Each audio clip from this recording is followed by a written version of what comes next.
Bonjour à toutes et à tous et bienvenue dans cette nouvelle vidéo Généatech. Je suis Jean-Marc Bogro du blog d'Arverne et d'Armorique et vous pouvez me retrouver sur Twitter avec le pseudo Jimbo Généalogie. Cette vidéo s'adresse tout particulièrement à ceux qui ont des ancêtres dans le département des Côtes-d'Armor et fait suite à l'article que j'ai publié dans le cadre du mois Généatech pour présenter deux outils du cercle généalogique des Côtes-d'Armor que j'appellerai CG22 dans cette vidéo. Comme je le disais dans l'article, je ne suis pas un spécialiste des nombreuses archives départementales, mes ancêtres étant très majoritairement localisés sur le Puy-de-Dôme et sur les Côtes-d'Armor. Mais pour ce dernier département, si vous y avez plus que quelques ancêtres, je vous conseille très vivement d'adhérer au CG22 pour disposer de leurs outils, à minima le temps de vos recherches. En préambule, je souligne que l'arbre que je construis dans Eridis est composé des ancêtres de mes deux garçons et de leur fratrie, que je tente de saisir au maximum. Cela me permet notamment de faire le lien avec les témoins que l'on retrouve lors des événements, des parrains-marraines, des témoins étant bien souvent des oncles et tantes pour les départements que j'ai pu observer. Dans cette vidéo, je vais vous illustrer l'usage que j'ai quotidiennement de deux des outils du CG22, Corainet et Salvindex. Et pour cela, je vais m'appuyer sur un couple sur lequel je n'ai pas encore fait beaucoup de recherches, celui d'Étienne Le Guenec et Gabriel l'Ancien. Étienne et Gabriel sont les parents de Madeleine, la Sosa numéro 205 de mes garçons, à la génération 8. De ce que je connais pour le moment, Madeleine a épousé Yves Prigent en 1792 à Plougonde-Vert, une commune qui est située à 20 km au sud-ouest de Guingamp. De ce mariage, j'apprends qu'elle a 34 ans, donc une naissance vers 1758. Qu'Étienne, son père, est décédé et que Gabrielle, sa mère, est présente au mariage. Je sais également, au décès de Madeleine en 1804, qu'est présent son frère Gabriel, qui a 37 ans. Donc pour ce couple, j'ai donc l'information d'une fille née vers 1758 et du décès d'Étienne avant 1792. Je vous propose de regarder maintenant ce que le premier outil Corainet va pouvoir faire pour m'aider dans mes recherches. Basculons sur mon navigateur pour une recherche en direct. Comme vous pouvez le voir, j'ai positionné Corainet dans mes favoris, et plus spécifiquement sur la recherche par couple. Je me connecte avec mon nom d'utilisateur, celui qui est mon adhérent au CG22, et comme vous pouvez le voir, je suis positionné par défaut sur la recherche par couple. Corainet propose en effet de faire des recherches sur les naissances, les mariages et les décès, comme on peut le retrouver dans plusieurs modules de recherche en ligne.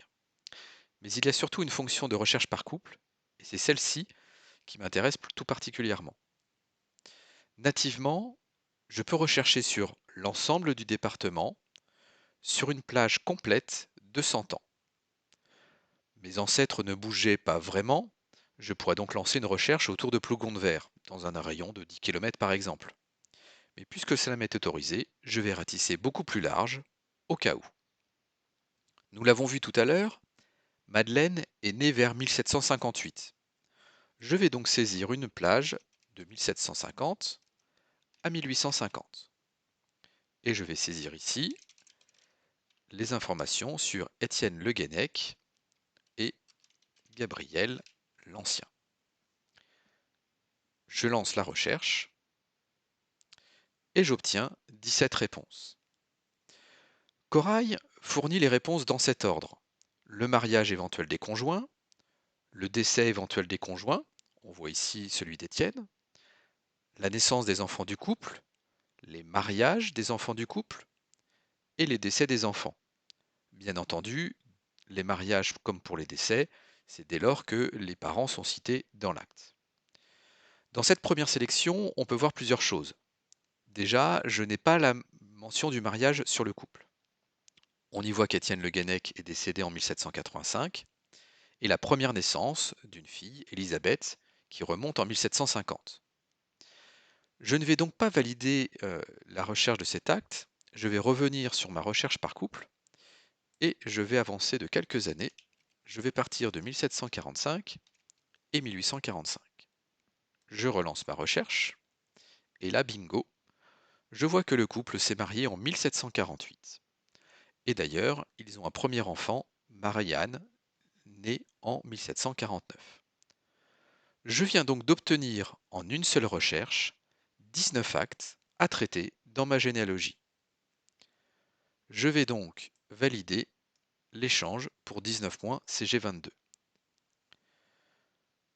Je viens de valider l'usage de mes points du CG22 qui, une fois épuisés, auraient pu être suppléés par mes points Généabank. J'obtiens ainsi le détail pour l'ensemble des 19 actes que je viens de rechercher. Je sélectionne ensuite l'intégralité des éléments que je vais copier dans mon bloc-notes OneNote. Vous pouvez voir ici que j'ai créé une page dédiée au couple Étienne Le Guenec et Gabriel l'Ancien, et je copie l'intégralité des informations. J'ai donc récupéré l'intégralité des 19 actes que je vais pouvoir maintenant traiter à mon rythme, puisque je ne vais pas traiter les 19 actes d'affilée.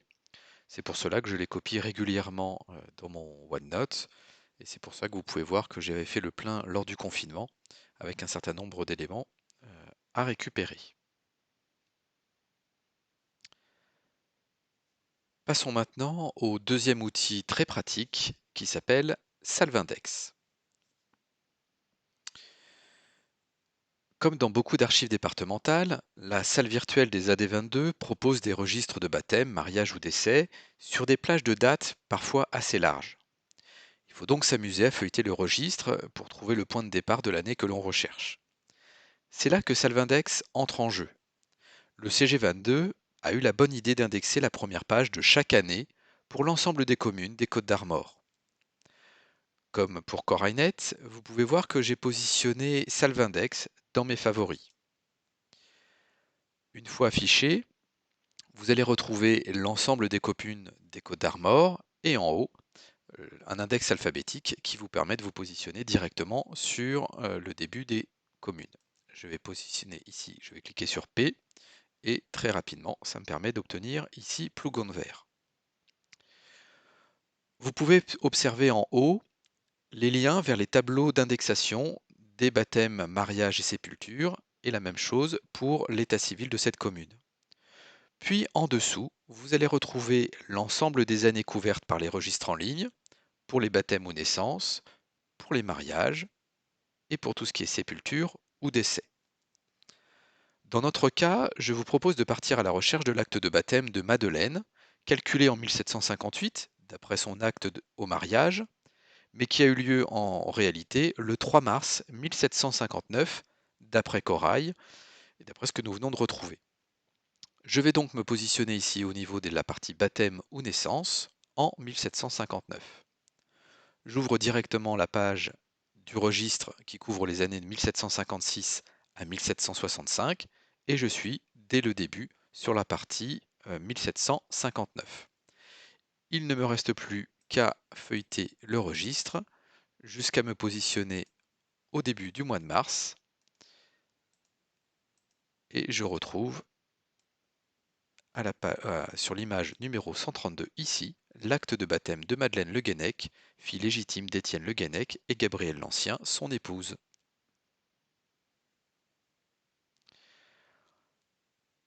Je vais pouvoir donc récupérer cet acte, l'intégrer dans mon arbre. Je pourrais alors ensuite retirer l'acte à rechercher de ma page dans mon OneNote, pour le couple Étienne Le Guenec et Gabrielle l'Ancien, et ce jusqu'à ce qu'elle soit vide et que je puisse enfin la supprimer. Cette vidéo est terminée, j'espère que vous l'avez appréciée. Si c'est le cas, je vous invite à mettre un petit pouce pour l'indiquer. Je vous invite également à nous suivre sur notre site web geniatech.fr. Vous pouvez également nous suivre sur les réseaux sociaux, que ce soit sur Twitter ou Facebook. Et enfin, n'hésitez pas à vous abonner à la chaîne YouTube pour être sûr de rater aucune autre vidéo. Bonne fin de journée!